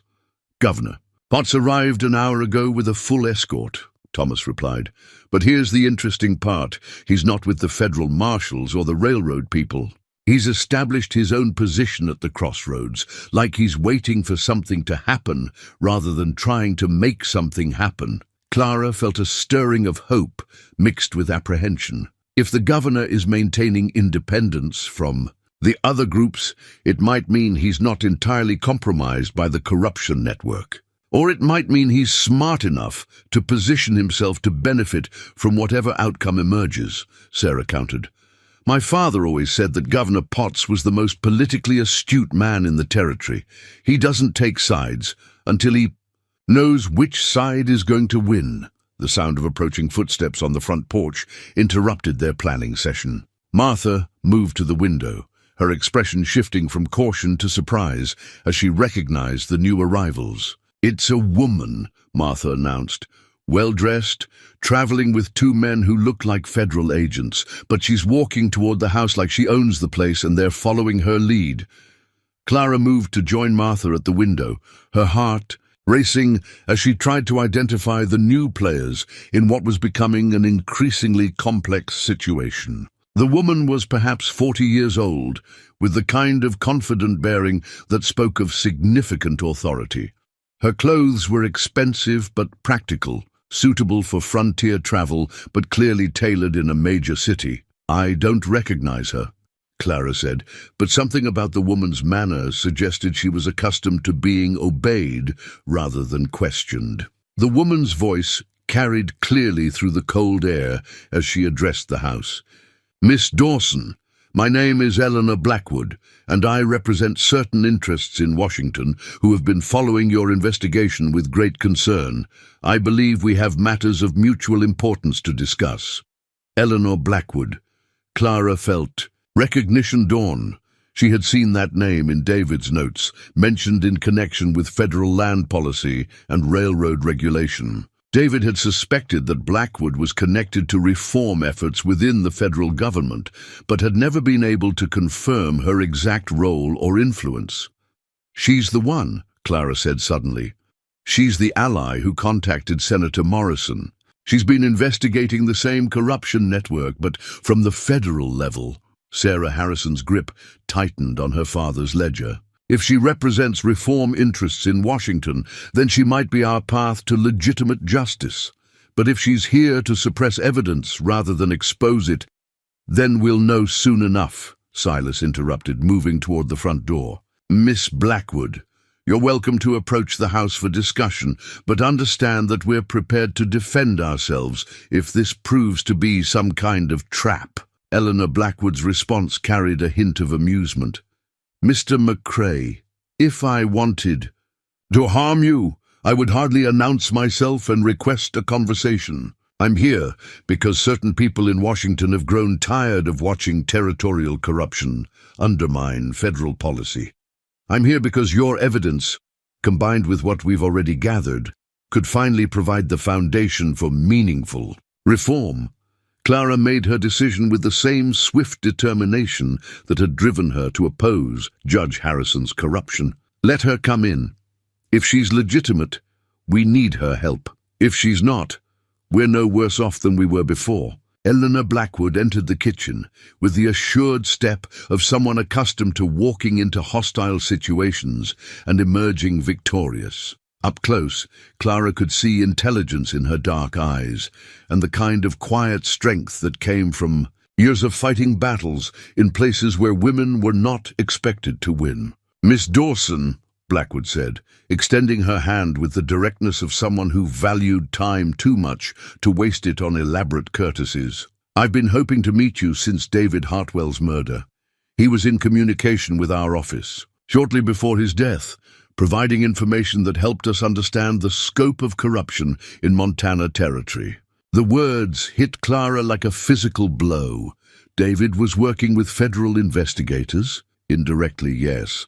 He contacted us through Senator Morrison's office, believing that territorial corruption had reached levels that required federal intervention. His documentation of fraudulent land transfers provided crucial evidence for our ongoing investigation. Blackwood accepted a cup of coffee from Martha, her attention never leaving Clara's face. "His death convinced us that the corruption network was willing to use murder to protect their interests." Sarah Harrison leaned forward, her father's ledger still clutched in her hands. "What kind of investigation? And what authority do you have to promise protection for witnesses?" Blackwood's smile held the kind of confidence that came from holding powerful cards in a high-stakes game. "I represent a joint congressional committee investigating federal land policy irregularities. We have the authority to offer full federal protection to witnesses, to subpoena territorial records, and to recommend criminal prosecution for anyone involved in fraudulent federal land transactions. She reached into her coat and withdrew an official document bearing congressional seals. This is a federal warrant for the arrest of Judge Marcus Harrison on charges of conspiracy to defraud the federal government. It was issued 3 days ago, based on evidence provided by David Hartwell and corroborated by our own investigation. Harrison's dead, Morrison said bluntly, shot in the head yesterday morning. Blackwood's expression shifted from confidence to sharp concern. By whom? Unknown. But whoever killed him was looking for this. Sarah placed her father's ledger on the table where Blackwood could see it clearly. Detailed records of every bribe, every illegal transaction, every corrupt official connected to the territorial land fraud network. Eleanor Blackwood stared at the ledger as if it were the Holy Grail. "May I examine it?" For the next 30 minutes, Blackwood studied the ledger with the intensity of a scholar examining an ancient manuscript. Clara watched her face change as she recognized names and understood the implications of the documented transactions. When she finally looked up, her expression held a mixture of amazement and grim satisfaction. This ledger contains evidence that could result in the criminal prosecution of 3 federal judges, 2 territorial governors, 14 federal land commissioners, and approximately 30 railroad executives, Blackwood said. It also provides documentation of systematic fraud totaling more than $2 million in illegal federal land transfers. $2 million. Clara felt the scope of the corruption expanding beyond anything she had imagined. David thought, "We were looking at maybe $50,000 in fraudulent transactions." David saw only the territorial level of the corruption. What your investigation uncovered was the foundation of a network that extends throughout the federal land management system. Blackwood closed the ledger carefully, as if handling something fragile and precious. With this evidence, combined with what we've already gathered, we can dismantle the entire network and implement reforms that will prevent this kind of systematic corruption from recurring. The sound of multiple horses approaching at a gallop interrupted their conversation. Thomas appeared in the doorway, his face showing the tension of a man who recognized imminent danger. "Federal marshals," he announced. "At least 20 of them, approaching fast and in formation. They're not coming here to negotiate." Blackwood moved to the window, her expression hardening as she observed the approaching lawman. "Those aren't legitimate federal marshals conducting a proper investigation. Those are hired guns wearing federal badges, sent here to suppress evidence and eliminate witnesses." Clara felt her world narrow to the essential elements of survival and justice. In her hands, she held written statements from dozens of families who had lost their homes to Harrison's corruption. Testimonies that Martha had helped her collect over the past day, as word spread through the community about what was happening. At the McCrae Ranch, these statements represented the voices of people who had been silenced by systematic corruption, people who deserved to have their suffering acknowledged and their losses redressed. "Then we make our stand here," Clara said, surprised by the steadiness of her own voice. "We have the evidence, we have witnesses, and we have federal authority on our side.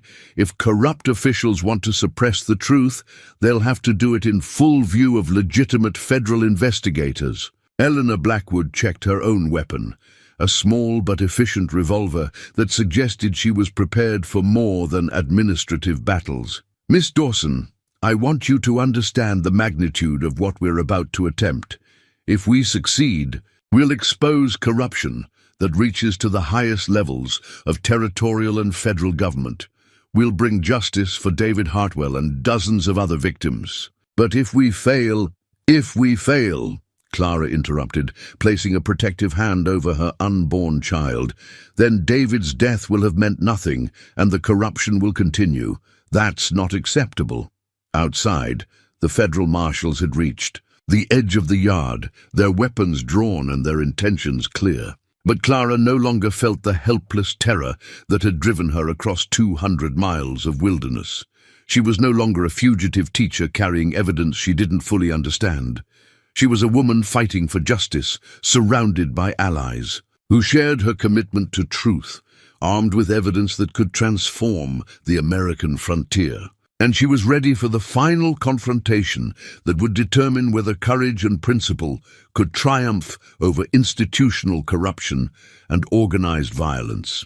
The community testimonies in her hands represented more than evidence. They represented the future of everyone who believed that right was more important than might, that justice was more valuable than profit, and that the frontier could be a place where ordinary people could build extraordinary lives without fear of systematic oppression. Clara Dawson was ready to fight for that future. The first pain hit Clara as the false marshals reached the front yard, doubling her over with an intensity that made her gasp aloud.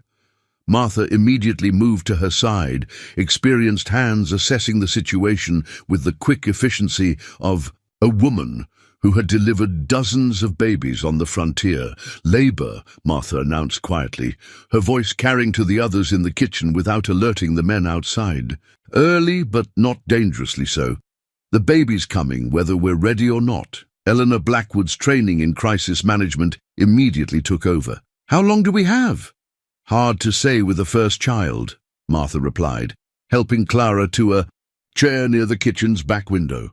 "Could be hours, could be much faster. Stress and fear can accelerate things considerably." The irony was not lost on Clara. At the moment when she most needed to be mobile and alert, her body was betraying her with the most fundamental of human experiences.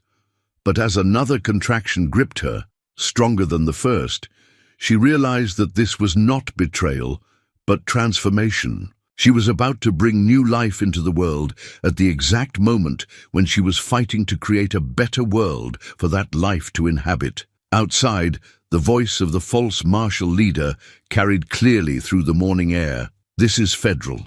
Marshal William Burke.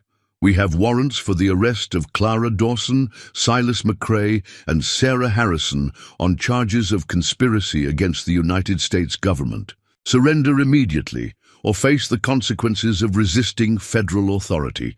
Eleanor Blackwood moved to the front window, her own federal credentials in hand. "Marshal Burke, this is Eleanor Blackwood, congressional investigator. I'm here on official federal business, and I'm ordering you to stand down, pending review of your warrants by proper federal authority."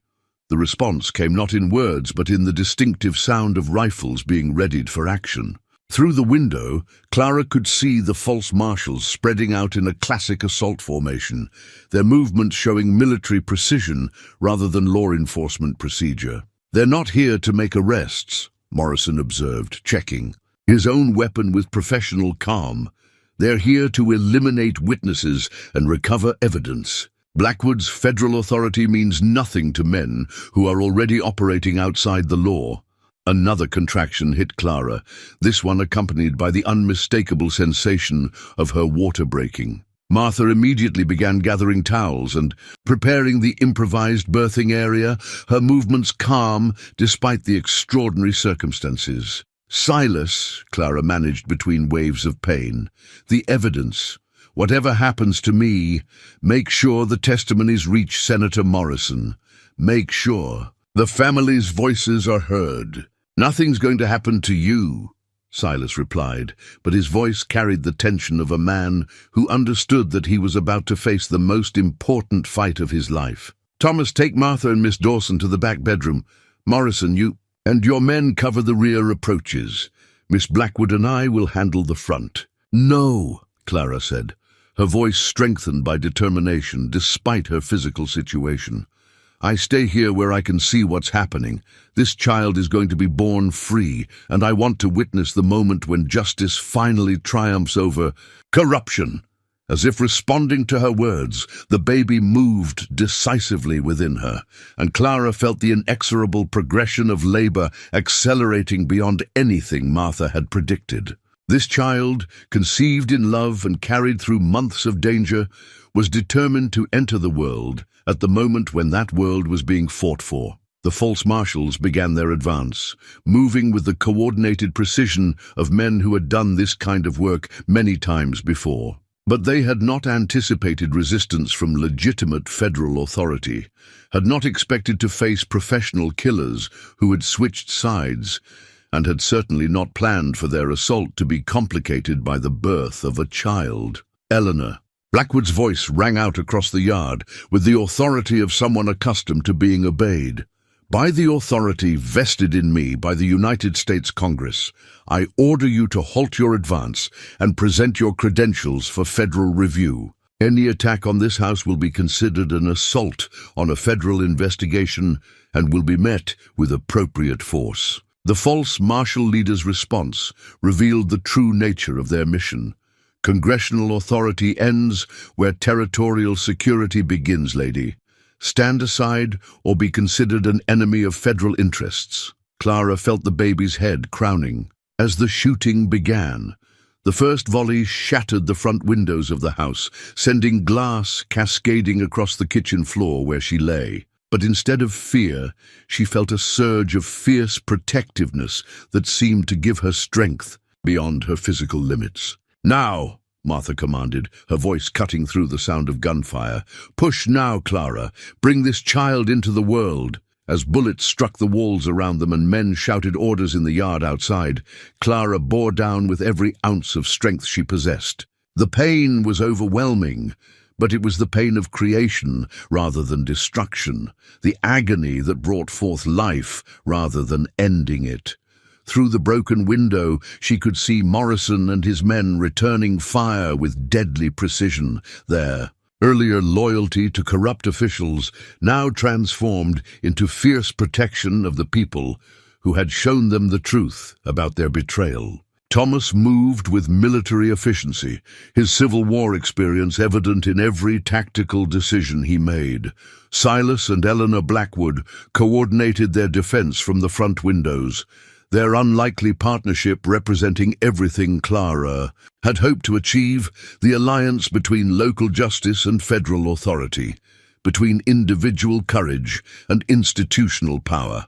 Another push, another wave of pain and determination, and suddenly Clara felt the baby slip free into Martha's waiting hands. Through the chaos of gunfire and shouted orders, she heard the most beautiful sound in the world, her child's first cry, strong and clear and utterly alive. "A boy," Martha announced, her voice filled with wonder despite the circumstances. "A healthy, perfect boy."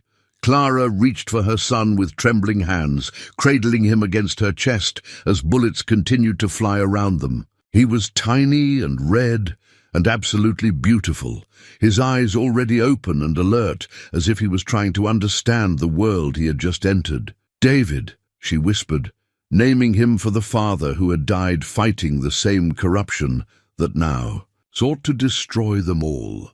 "Your name is David, and you're going to grow up in a world where justice matters more than profit." The shooting outside was intensifying, but Clara found herself filled with a calm certainty that transcended the immediate danger. She had brought new life into the world at the moment when that world was being transformed. Her son would never know the fear that had driven her across 200 miles of wilderness, would never live under the shadow of systematic corruption that had murdered his father. Because in this moment, surrounded by people who had chosen justice over safety, truth over profit and courage over compliance, Clara knew with absolute certainty that they were going to win. The turning point came when Governor Potts arrived with the territorial militia, but not in the way anyone had expected. Instead of supporting the false federal marshals, the governor positioned his men between the attacking force and the ranch house, effectively ending the assault through the simple expedient of superior numbers and legitimate authority. Clara, still holding her newborn son, watched through the broken window as the false Marshal Burke found himself surrounded by territorial soldiers whose loyalty belonged to properly constituted government rather than corrupt officials. The shooting stopped with the abrupt finality of men who recognized when they had been outmaneuvered. "Marshal Burke," Governor Potts called out, his voice carrying the unmistakable authority of someone who held genuine power rather than stolen influence. "I have here a telegram from the Attorney General of the United States questioning the legitimacy of your warrants and ordering a suspension of all federal enforcement actions in Montana Territory pending congressional review." Eleanor Blackwood emerged from the house, her federal credentials in one hand and her weapon in the other.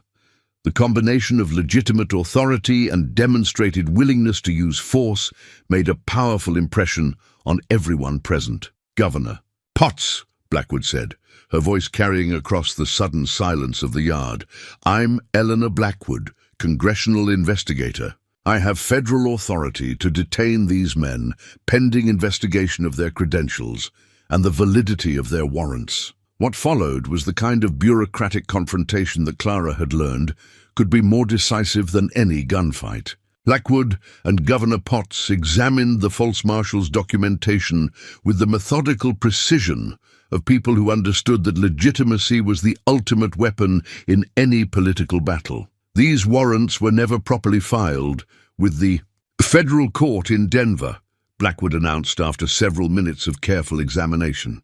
"The signatures are forgeries, and the seal is from a territorial court rather than federal authority. These men are impersonating federal officers." Clara watched Burke's face change as he realized that his mission had failed completely. Whatever authority had sent him to suppress evidence and eliminate witnesses, that authority did not extend to surviving exposure by legitimate federal investigation. "You have the right to surrender peacefully," Governor Potts offered, though his tone suggested this was more courtesy than genuine option. "Or you can explain to a federal court why you were conducting an armed assault on territorial citizens while impersonating federal officers." Burke made his choice with the pragmatic calculation of a professional who recognized when a situation was beyond salvage. "We surrender," he said simply, dropping his weapon and signaling his men to do the same. But Clara's attention was already shifting to a more important confrontation taking place at the edge of the yard. Sarah Harrison stood facing 3 railroad executives, her father's ledger held prominently in her hands like a weapon more deadly than any gun. "Gentlemen," Sarah called out, her voice carrying clearly in the mountain air, "I believe you came here for this." She held up the ledger so they could see it clearly, the complete record of my father's corruption, including detailed documentation of every railroad payment, every bribed official, and every illegal land transfer conducted over the past 5 years. The lead railroad executive, a well-dressed man whose expensive clothes looked absurd in the frontier setting, stepped forward with the kind of confidence that came from a lifetime of buying solutions to inconvenient problems. "Miss Harrison," he said, his voice smooth with the practiced charm of someone accustomed to negotiations, "I'm certain we can reach an accommodation that serves everyone's interests. Your father's unfortunate activities need not reflect poorly on his family, and there are financial arrangements that could ensure your continued comfort." Sarah's laugh held no warmth whatsoever. "You're offering me a bribe to suppress evidence of the systematic corruption that murdered David Hartwell and displaced dozens of families. You're offering me money to help you continue stealing from the American people. I'm offering you a realistic assessment of your options," the executive replied, though Clara could hear uncertainty creeping into his voice. "That ledger contains information that could damage many important people who have the resources to make life very difficult for those who oppose them. Then you should have thought of that before you built your empire on theft and murder." Sarah opened the ledger to a page she had clearly marked in advance. "According to this entry, your railroad paid Judge Harrison $50,000 to facilitate the fraudulent seizure of the Morrison homestead. 7 children lived on that property, Mr. Williams. 7 children who were driven into the wilderness in the middle of winter because your company wanted their land." Clara felt a surge of admiration for Sarah Harrison's courage. This was the moment when individual choice determined historical outcome, when personal integrity proved more powerful than institutional corruption. "Miss Harrison," Eleanor Blackwood interjected, moving to stand beside Sarah with the ledger between them. "As a federal investigator, I'm prepared to offer you and your evidence full federal protection in exchange for your cooperation with our congressional investigation. And as territorial governor," Governor Potts added, "I'm prepared to guarantee that any testimony you provide will be heard by properly constituted courts rather than corrupt officials." The railroad executives exchanged glances that revealed the depth of their concern. They had come expecting to suppress evidence through violence or bribery, had not anticipated facing legitimate federal and territorial authority working in coordination. "This ledger will be turned over to federal investigators," Sarah announced, her voice carrying final authority. "Every name will be published, every transaction will be investigated, and every family that lost their home to fraudulent court orders will receive justice." Clara felt her son stir against her chest, his tiny hand grasping at the air as if he was already reaching for the better world they were creating for him.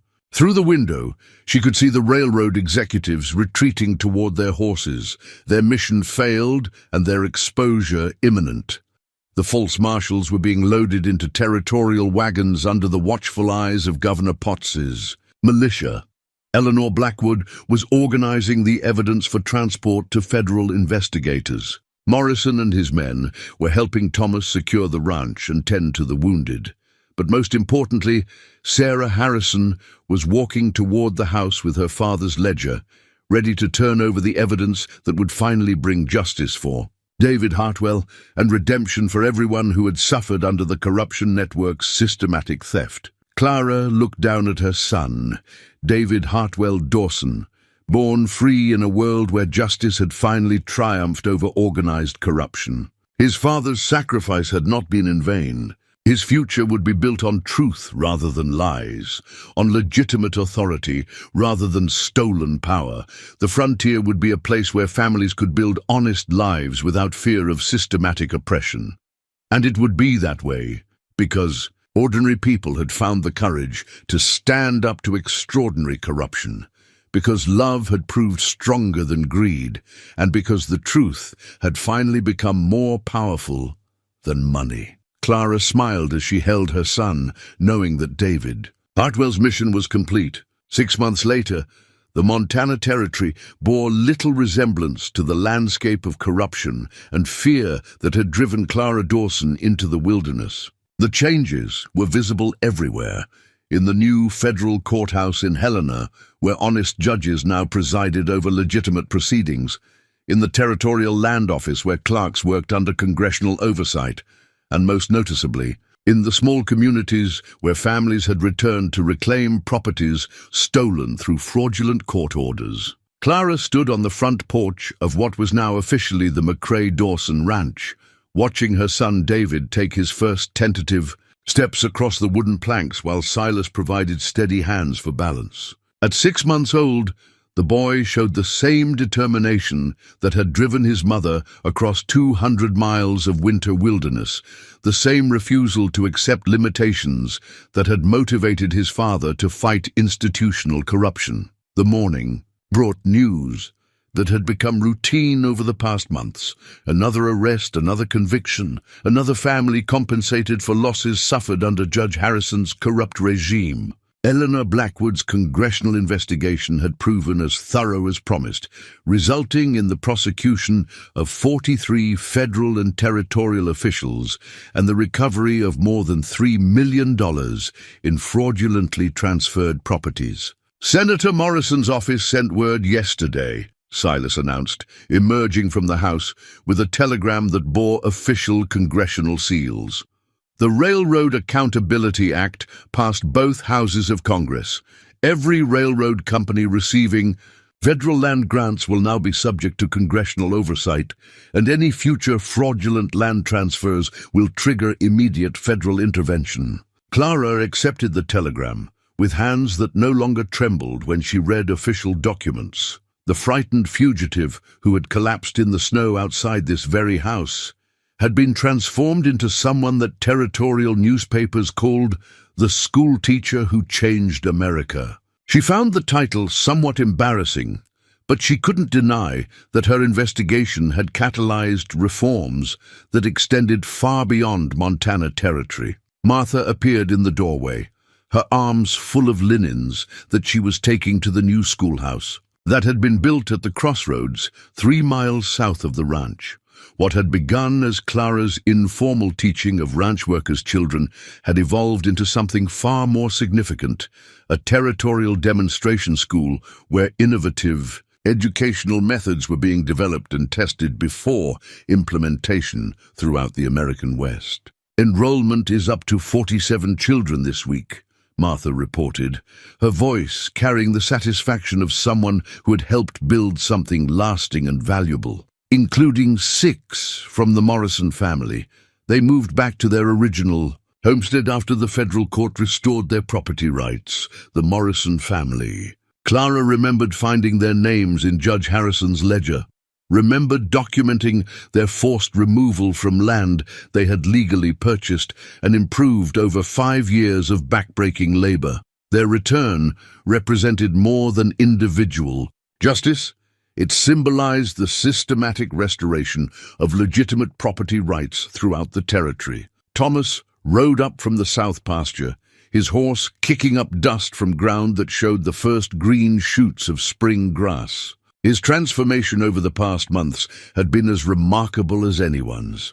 From reluctant participant in railroad violence to territorial sheriff, elected by communities that valued his military experience and newfound commitment to legitimate law enforcement. Final court session for the Harrison Network trials concluded yesterday, Thomas announced, dismounting with the easy grace of someone who had spent a lifetime in the saddle. Morrison, our Morrison, not the senator, got 15 years in federal prison for murder.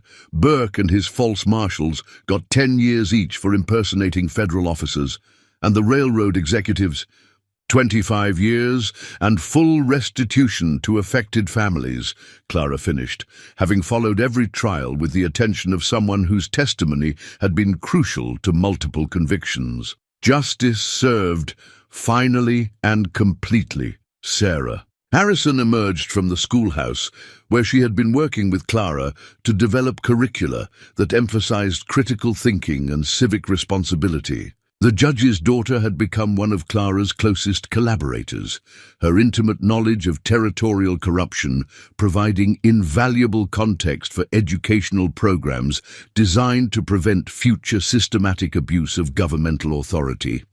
Peterson children are reading at a 7th grade level, Sarah reported, her voice carrying the excitement of someone who had discovered her true calling. And young Mary Kowalski is showing remarkable aptitude for mathematics. I think she could easily handle territorial teaching certification by the time she's 16. The Kowalski family, the first family Clara had tried to help when she discovered Judge Harrison's corruption. Their daughter Mary was now one of the brightest students in the territorial demonstration school. Her quick mind and fierce determination reminiscent of her parents' refusal to accept injustice without resistance. Eleanor Blackwood arrived, as she had every month since the trials concluded, her visits serving both to monitor ongoing reforms and to maintain federal oversight of territorial governance. But Clara suspected that Blackwood's regular appearances also reflected genuine friendship forged through shared danger and common purpose. Congressional appropriations have been approved for territorial school expansion, Blackwood announced, accepting coffee and settling into one of the porch chairs that had become the informal meeting place for what territorial newspapers called the Reform Coalition. 12 new schools, with federal funding for teacher training and educational materials. The Montana Territory model is being studied for implementation throughout the West. Clara watched her son take 3 confident steps before sitting down. Abruptly, his face showing more determination than disappointment as he prepared to try again. The sight filled her with the same quiet satisfaction she felt when watching former homesteaders return to reclaimed properties, when seeing honest officials take positions once held by corrupt appointees, when reading letters from families whose lives had been transformed by the systematic restoration of legitimate governance. The new school building rose from the valley floor like a monument to everything they had fought to achieve. Its solid construction spoke of permanence and investment in the future, while its large windows symbolized the transparency and openness that had replaced the secretive dealings of the Harrison era. Most importantly, the school represented hope, the conviction that education and civic engagement could prevent future corruption by creating citizens who understood their rights and responsibilities. "There's something else," Blackwood said, withdrawing an official document from her traveling case. "The President has authorized the establishment of a permanent Federal Integrity Office for territorial oversight. The position of territorial coordinator has been offered to someone whose qualifications include direct experience with corruption investigation, demonstrated courage under extraordinary circumstances, and proven ability to work with diverse groups toward common goals." Clara understood immediately what Blackwood was offering: the opportunity to make her work official, to transform her experience fighting corruption into a federal position that could prevent similar systematic abuse throughout the American territories. It was an honor beyond anything she had imagined when she first discovered Judge Harrison's fraudulent court orders. But as she looked around the porch at the people who had become her family, Silas, whose redemption had been as complete as it was hard-earned, Martha and Thomas, whose loyalty had proved stronger than fear, Sarah, whose courage had matched her intelligence, Eleanor, whose federal authority had provided the framework for lasting reform, Clara realized that she had already found her true calling. "I'm honored by the offer," she said finally, "but my place is here, building something that will outlast all of us. This school, this community, this demonstration that ordinary people can create extraordinary change when they choose courage. Over comfort, that's my federal service." As the sun set over the Montana Territory, painting the mountains in shades of gold and crimson, Clara held her son while surrounded by the people who had helped transform a landscape of corruption into a foundation for justice. The territory that had once been ruled by systematic theft and violence was becoming a place where families could build honest lives, where education was valued over exploitation, and where the law served all citizens rather than powerful interests. David Hartwell's mission had been completed, but more importantly, his legacy would continue in the classrooms where children learned to think critically, in the courtrooms where honest judges ensured equal justice, and in the communities where people had learned that civic engagement was the price of freedom. Clara smiled as she watched her son reach for the stars beginning to appear in the darkening sky, knowing that he would grow up in a world where reaching for impossible things was not just permissible, but encouraged.